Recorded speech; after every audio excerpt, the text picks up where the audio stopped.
Assalamualaikum warahmatullahi wabarakatuh. Saya Sarlita Dewi dengan NIM 2165010 dari kelas C. Di sini saya akan menjelaskan materi mengenai kejahatan cybercrime, mengenai manajemen risiko cybercrime. Di sini ada contoh kasus yang pertama adalah pencurian identitas. Di sini ada kasus wanita 24 tahun di penjara 66 bulan atas pencurian identitas senilai 51, miliar rupiah. Resikonya di sini membuka lebih dari 60 rekening di bank di berbagai lembaga keuangan Australia dan kemudian mencuri uang dari pensiun korban dan rekening perdagangan saham. Dampak kerugiannya yaitu sekitar 39 miliar rupiah. Pihak yang dirugikan adalah lembaga keuangan Australia. Masih pencurian identitas, di sini polisi tangkap pelaku pencurian identitas untuk pinjaman online di Pontianak. Di sini resikonya menggunakan data orang lain dan pengajuan pinjaman dana daring atau online. Dampak kerugiannya mencapai 350 juta rupiah. Pihak yang dirugikan adalah warga komplek Yuka Pontianak, warga Sungai Rengas, dan Palf 6. Masih pencurian identitas, di sini data pribadi 214 juta pengguna Facebook dan Instagram dicuri. Resikonya yaitu 214 juta data pribadi dari akun Facebook bocor di internet. Dampak kerugiannya tidak ada kerugian karena server langsung diamankan pada hari yang sama. Pihak yang dirugikan yaitu Facebook dan Instagram. Kita beralih ke contoh kasus phishing. Di sini ada Bareskrim tangkap 13 tersangka penipuan link phishing, korban 493 orang. Resikonya yaitu 493 orang menjadi korban penipuan link phishing. Dampak kerugian yang ditimbulkan ditaksir menyentuh 12 miliar rupiah. Pihak yang dirugikan adalah pengguna aplikasi. Masih kasus phishing, di sini ada contoh kasus situs web DPRI Republik Indonesia down dan berganti nama. Resikonya, situs Dewan Perwakilan Rakyat mengalami kelumpuhan sehingga tak bisa diakses. Dampak kerugiannya munculnya iklan yang mengganggu hingga perubahan halaman secara keseluruhan. Pihak yang dirugikan yaitu DPR RI. Masih kasus phishing. Di sini ada kasus penyerangan terhadap website Sekretaris Kabinet Republik Indonesia. Resikonya di sini ada situs Sekretariat Kabinet Republik Indonesia yang beralamat di www.setkap.co.id dibobol hacker. Dampak kerugiannya situs web pemerintah pusat maupun daerah menjadi sasaran empuk para peretas. Pihak yang dirugikan adalah Sekretariat Kabinet Republik Indonesia. Kita beralih ke kasus malware. Di sini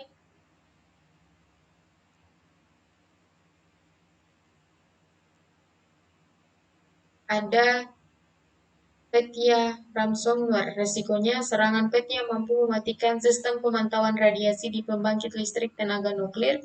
Dampak kerugiannya, Petya akan mengunci akses komputer dan meminta tebusan berupa Bitcoin. Pihak yang dirugikan adalah bank dan sistem kereta di Ukraina. Masih kasus malware, yaitu di sini ada emotet Trojan. Emotet Trojan menginfeksi rumah sakit di Jerman. Dampak kerugiannya 450 komputer terpaksa dimatikan. Pihak yang dirugikan adalah bank dan institusi kesehatan. Masih malware, di sini ada medium worm. Resikonya, malware ini bakal merusak alamat email korban dengan cara menyebarkan melalui kontak yang ada di komputer korban. Dampak kerugian yaitu menyebabkan kerugian sekitar 38 miliar US dollar. Pihak yang dirugikan adalah seseorang yang menjalankan sistem operasi Windows. Kita beralih ke kasus ransomware. Di sini ada contoh kasus virus ransomware makan korban rampok sekitar 8,3 triliun rupiah. Resikonya membobol jaringan entitas dan mengenkripsi datanya. Dampak kerugiannya 8,3 triliun rupiah. Pihak yang dirugikan Departemen Keuangan Amerika Serikat. Masih kasus ransomware, di sini ada 2 rumah sakit di Jakarta kena serangan ransomware WannaCry. Di sini ada resiko ransomware mengunci semua data dan mengunci semua data dan mengganggu sistem teknologi dan informasi yang menyimpan seluruh data kesehatan pasien. Dampak kerugian kini rumah sakit beroperasi tanpa sistem teknologi informasi. Pihak yang dirugikan 2 rumah sakit di Jakarta. Masih kasus ransomware, di sini ada ratusan bisnis di Amerika Serikat kena serangan cyber. Ratusan unit bisnis di Amerika Serikat terkena serangan ransomware. Dampak kerugiannya 11 juta US dollar. Pihak yang dirugikan adalah JBS. Kita beralih ke peretesan. Di sini ada kasus BPJS Kesehatan. Resikonya BPJS Kesehatan mengalami kebobolan data. Dampak kerugiannya 279 juta data penduduk Indonesia yang berasal dari BPJS Kesehatan bocor. Pihak yang dirugikan adalah pihak BPJS Kesehatan. Masih peretesan, di sini ada kasus hack Kemenkes. Resikonya, lemahnya protokol keamanan di aplikasi Kemenkes membuat platform di rentan dibobol. Dampak kerugiannya 1,3 juta pengguna aplikasi Kemenkes terdampak kebocoran data. Pihak yang dirugikan adalah Kemenkes. Masih kasus peretesan, di sini ada database Polri dicuri. Resikonya pembobolan database milik Polri. Terus dampak kerugiannya hacker mencuri dan login sebanyak 28.000 informasi pribadi. Pihak yang dirugikan adalah Polri. Kita beralih ke kasus serangan DDoS. Serangan DDoS ini adalah ada contoh kasus serangan DDoS Wikipedia lumpuh di beberapa negara Eropa. Resikonya, beberapa negara terpaksa offline setelah mengalami serangan DDoS. Dampak kerugiannya, Wikipedia tidak dapat diakses dalam beberapa waktu. Pihak yang dirugikan adalah Wikipedia. Masih contoh kasus serangan DDoS.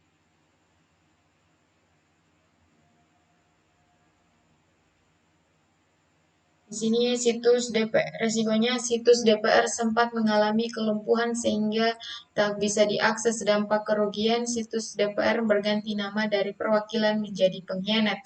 Pihak yang dirugikan yaitu DPR Republik Indonesia. Di sini ada kasus lagi, resikonya Tokopedia mengalami peretesan, dampak kerugiannya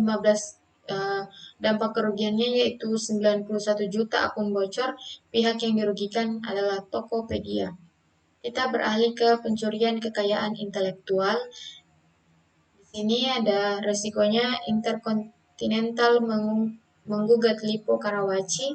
Dampak kerugiannya memiliki merek yang hampir sama. Pihak yang dirugikan adalah Intercontinental dan Lipo Karawaci. Selanjutnya, masih kasus yang sama mengenai pencurian kekayaan intelektual. Ada kasus di sini. Di sini resikonya Juliana Tiandra menggugat Istore ke Pengadilan Pusat Jakarta. Dampak kerugiannya terjadi perebutan merek. Pihak yang dirugikan Juliana Tiandra dan Istore. Masih kasus yang sama, di sini ada kasus lagi, resikonya perebutan merek tekstil Sritex. Dampak kerugiannya berakhir dengan jalur pidana meskipun akhirnya dirut PT Delta Merkin divonis bebas. Pihak yang dirugikan adalah Dunia Teks Karanganyar dan PT Delta Merlin. Kita beralih ke kasus pemalsuan. Di sini ada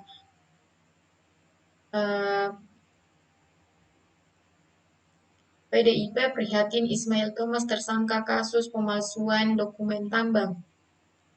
Resikonya di sini ada pemalsuan dokumen pertambangan, dampak kerugiannya 27 miliar rupiah. Pihak yang dirugikan yaitu PT Sendawar Jaya.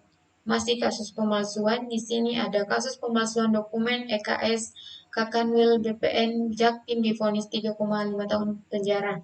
Resikonya pemalsuan dokumen pembantalan sertifikat hak guna pembangunan. Dampak kerugiannya 600 miliar rupiah. Pihak yang dirugikan yaitu PT South Veritet. Selanjutnya di sini masih kasus pemalsuan. Di sini ada contoh kasus pemalsuan merek sarung. Direktur PT PAC divonis 18 bulan penjara. Kerugiannya resikonya Pemalsuan merek sarung, dampak kerugian mengalami potensi kerugian hingga 25 miliar rupiah. Pihak yang dirugikan yaitu PT Gajah Duduk. Kita beralih ke kasus pornografi anak.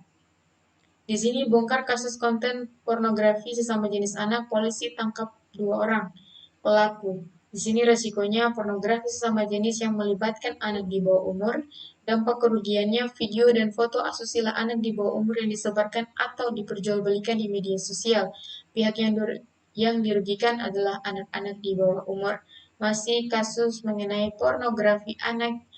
Di sini adalah contoh kasus Kelly didakwa bersalah dalam kasus pornografi anak. Resikonya melakukan kekerasan seksual, dampak kerugian, trauma yang dialami oleh korban, pihak yang dirugikan adalah anak-anak. Di sini ada kasus video asusila sesama jenis dan eksploitasi anak terbongkar, 2 tersangka ditangkap. Resikonya asusila sesama jenis dan eksploitasi anak, dampak kerugiannya menyebarkan konten foto dan video serta eksploitasi anak sebagai korban. Pihak yang dirugikan anak-anak. Kita beralih ke cyberbullying. Di cyberbullying ini ada contoh kasus gara-gara foto toplesnya disebar, orang gak dikenal, Amanda Todd jadi depresi akut dan memutuskan untuk mengakhiri hidupnya. Resikonya depresi akut dan memutuskan untuk mengakhiri hidupnya. Dampak kerugiannya teman-temannya mencibir dan melakukan perundungan. Pihak yang dirugikan orang tua Amanda dan Amanda.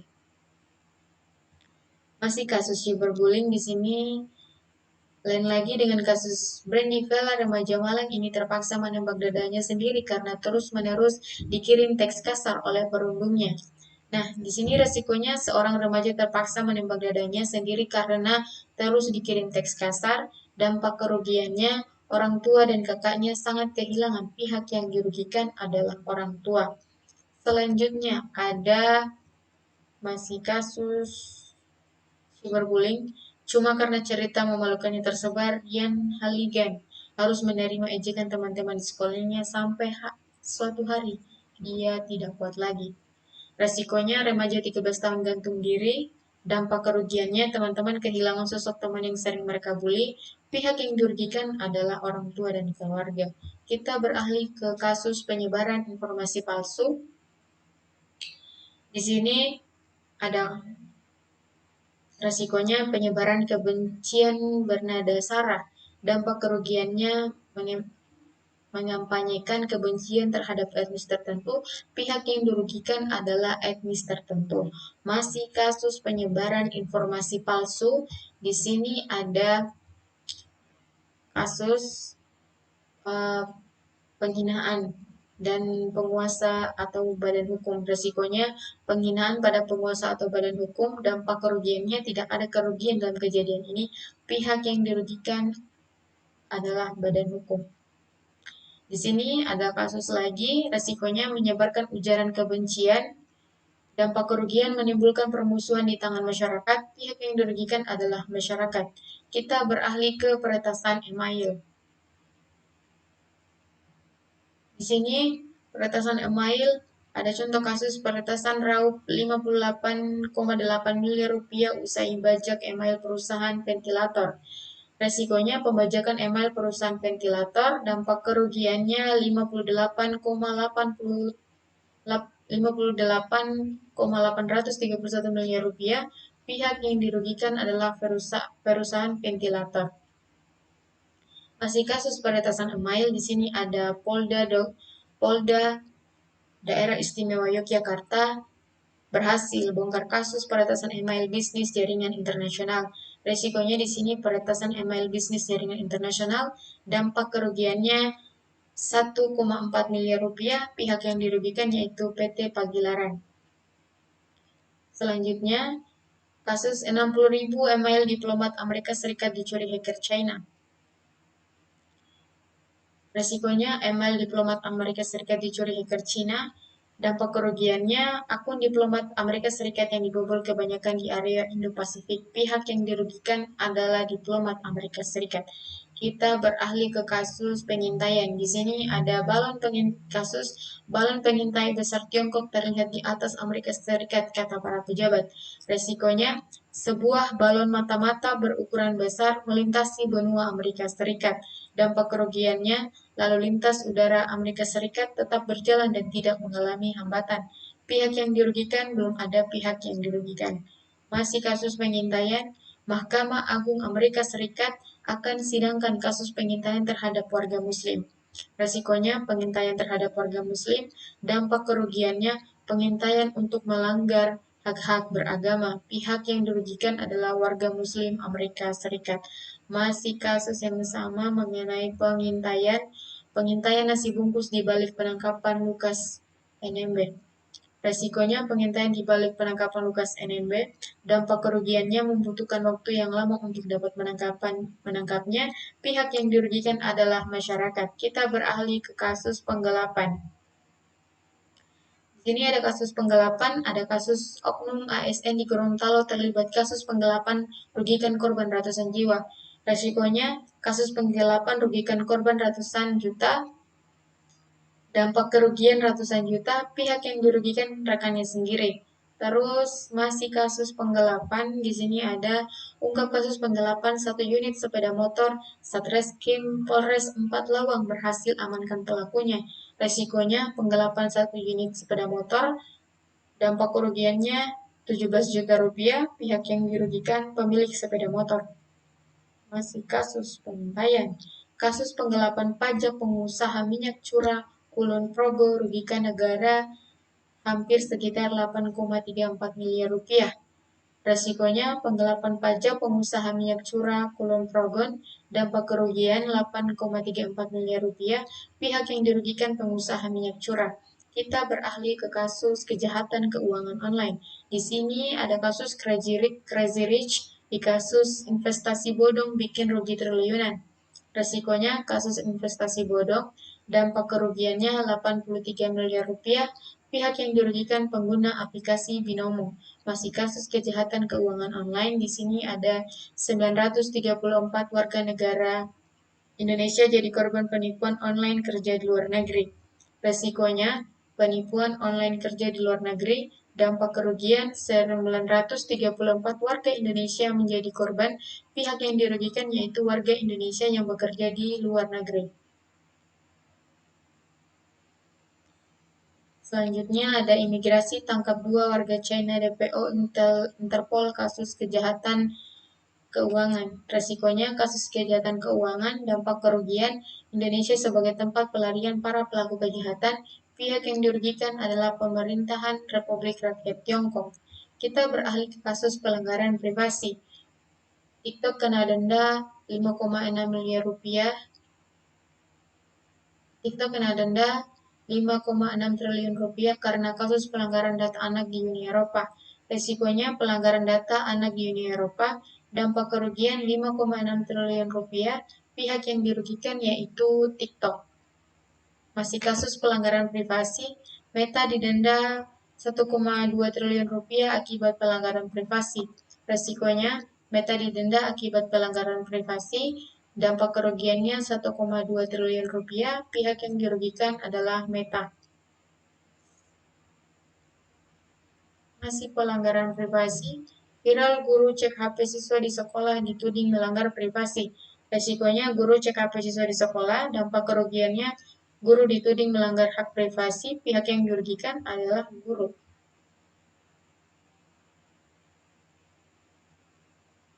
Di sini ada kasus pencurian akses. Polisi bakuk pencurian data kartu kredit di Bali. Resikonya, polisi bakuk pencurian data kartu kredit di Bali. Dampak kerugiannya, pelaku diketahui memiliki data 1.239 nasabah kartu kredit dari dalam dan luar negeri. Pihak yang dirugikan pemilik data kartu tersebut. Masih pencurian akses, Polres Probolinggo Kota Bangkar sindikat pencurian data registrasi kartu provider. Resikonya pencurian data registrasi kartu provider, dampak kerugiannya penghasilan dan penjualan kartu tanda registrasi sebesar 30 juta rupiah per bulan, pihak yang dirugikan masyarakat. Selanjutnya, Polda Sulut ungkap kasus pencurian data elektronik. Resikonya pencurian data elektronik, dampak kerugian data pribadi dapat diakses oleh pihak yang tidak dikehendaki korban. Pihak yang dirugikan adalah warga setempat. Terus kita beralih ke kasus kejahatan seksual. Kasus pemerkosaan anak di Sumatera Barat, ibu korban berharap keadilan setelah hakim vonis bebas terdakwa. Resikonya pemerkosaan anak di Sumatera Barat, dampak kerugian, kesusahan RH mendapatkan perhatian dari masyarakat luas setelah video curahannya. Hatinya di TikTok menjadi viral. Pihak yang dirugikan adalah ibu korban dan keluarga. Masih kasus kejahatan seksual, di sini kasus pelecehan seksual Miss Universe Indonesia, Kemenhukam pelanggaran hak asasi manusia. Resikonya pelecehan seksual Miss Universe Indonesia, dampak kerugiannya Miss Universe mengakhiri kontrak waralaba PT Capella. Pihak yang dirugikan adalah Miss Universe. Masih kasus pelecehan seksual. Di sini kasus kekerasan seksual anak terjadi di Bogor, 5 diantaranya terjadi di sekolah. Resikonya kekerasan seksual anak terjadi di Bogor. Dampak kerugian akhir-akhir ini kerap menjadi pelecehan dan pencabulan terhadap anak di sekolah. Pihak yang dirugikan adalah anak-anak. Kita beralih ke kasus pemerasan online. Pemerasan seksual memanfaatkan data korban daring. Resikonya, pemerasan seksual memanfaatkan data korban di daring, dampak kerugiannya pelaku meminta korban menyerahkan uang, pihak yang dirugikan korban yang datanya dimanfaatkan. Masih kasus pemerasan online, di sini puluhan warga negara Cina ditangkap di Batam, sindikat penipuan asmara. Resikonya, warga negara China ditangkap di Batam, sindikat penipuan asmara, dampak kerugian penipuan seks berbau daring, pihak yang dirugikan warga China. Ini ada kasus lagi, Polda naikkan kasus pemerasan Syahrul Yassin Limpo ke penyidikan, ini dikata KPK. Resikonya, Polda naikkan kasus pemerasan Syahrul Yassin Limpo ke penyidikan, dampak kerugiannya belum diketahui. Pihak yang dirugikan Syahrul Yassin Limpo. Selanjutnya kita beralih ke kejahatan sumber daya komputer. Di sini ada kasus bocorkan data hacker Bjorka langgar pasal berlapis Undang-Undang ITE dan Undang-Undang PDP. Resikonya bocorkan data hacker Bjorka langgar pasal berlapis, dampak kerugian hacker ini menjual data registrasi SIM card. Pihak yang dirugikan instansi pemerintah. Selanjutnya ada info nyeleneh pada situs KPU. Resikonya info nyeleneh pada situs KPU, dampak kerugiannya beberapa data pemilu diubah, pihak yang dirugikan adalah KPU.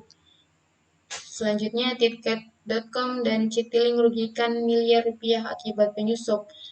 Resikonya tiket.com dan Citilink rugi miliaran rupiah, dampak kerugiannya miliaran rupiah, pihak yang dirugikan adalah tiket.com dan Citilink.